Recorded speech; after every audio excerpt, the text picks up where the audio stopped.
this there's this thing about living in the moment that's so strong and necessary right now. It's hard to plan, it's hard to do anything. Because I need to focus on the moment and getting through the moment. I can't remember if I wrote about this recently, but I met someone in a networking thing and she asked me what I did for a living. Or, what do you do? That wonderful question. And I didn't really know how to answer it. And I was like, well, there's this, and there's that, and there's this, and there's that. And when I got done, she said, well, do you want a suggestion? And I really actually should have said no, but I said yes. And she told me to focus on one thing. And I know she's trying to help, and that's what you often hear, but when you don't know if you have time, and you're in the moment, you just have to kind of go with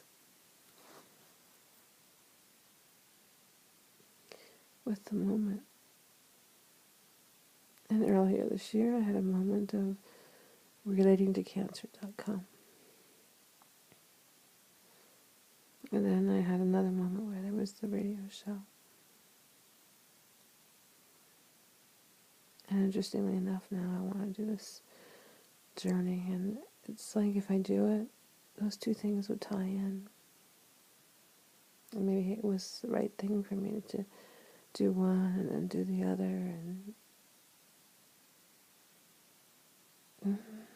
when you're faced with something like this whole freaking cancer stuff, it really takes you out of any kind of marketing boxes. And I had some resistance and questions about it even before that, but it's even more so now.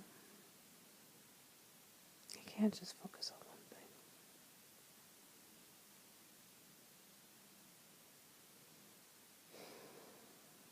thing. Actually, it's not necessarily true, because I think my focus is on surviving. Whatever that takes, which from moment to moment might vary.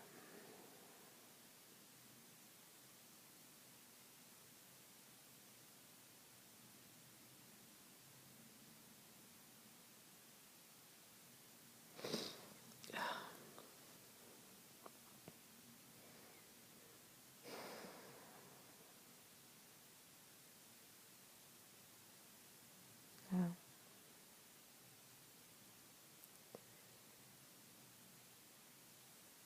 Yesterday took a lot out of me. I didn't even do that much. But it took a lot out of me. And I was hoping today to do some stuff, and all I want to do is sleep and lay in bed.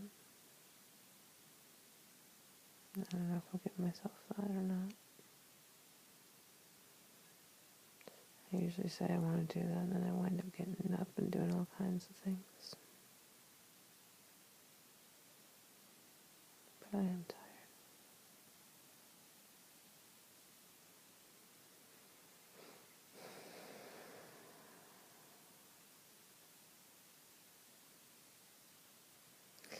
And tomorrow's a radio show, and the guest I was going to have isn't able to come now. So I've asked Cindy Carter of the Cancer Support Foundation if she wants to come on, so we'll see if she's available and interested.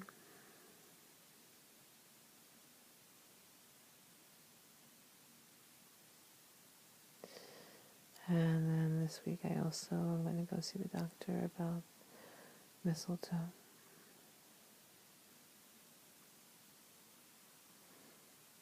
And I think I already mentioned it, but I can't remember for sure, but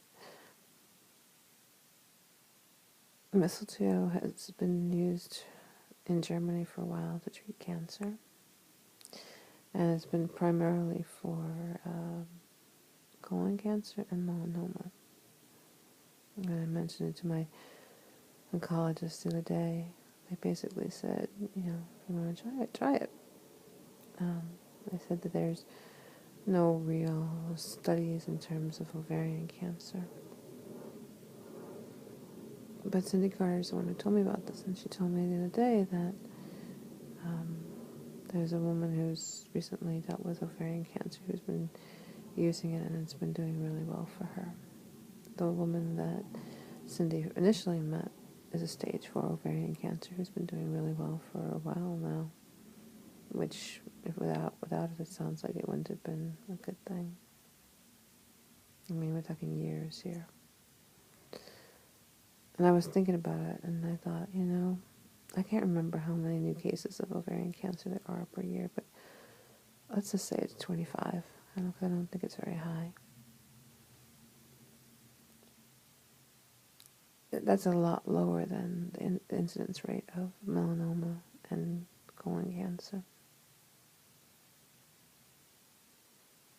And you'd have to have a number of those people who knew about mistletoe, which apparently wasn't really present as far as treatment goes in this country for the last several years. So how would they really know about it to really be able to study it? So I am optimistic about it.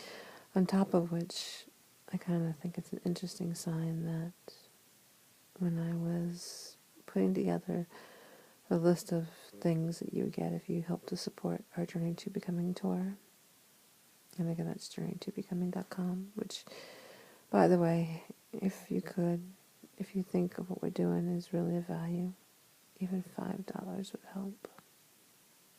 So many people keep saying on the sidelines, I'm looking forward to it. But if everybody's on the sidelines saying I'm looking forward to it and nobody's in it helping us make it happen, there's going to be nothing to watch. But anyway, I was putting together what you would get if you helped to support us. And each layer had to be called something, so I decided to call them by different flower names. So I was looking at a list of flowers, and I wasn't really thinking about what I was doing in each level, except for maybe one or two, but certainly not the last level, which the last level is actually something that applies to me. And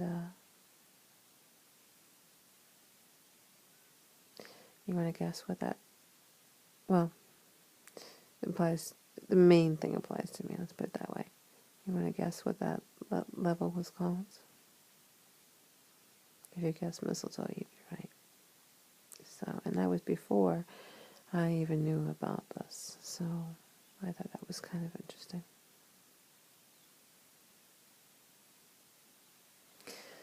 Alright, let's see, I've been talking 15 minutes or so I'm going to stop, but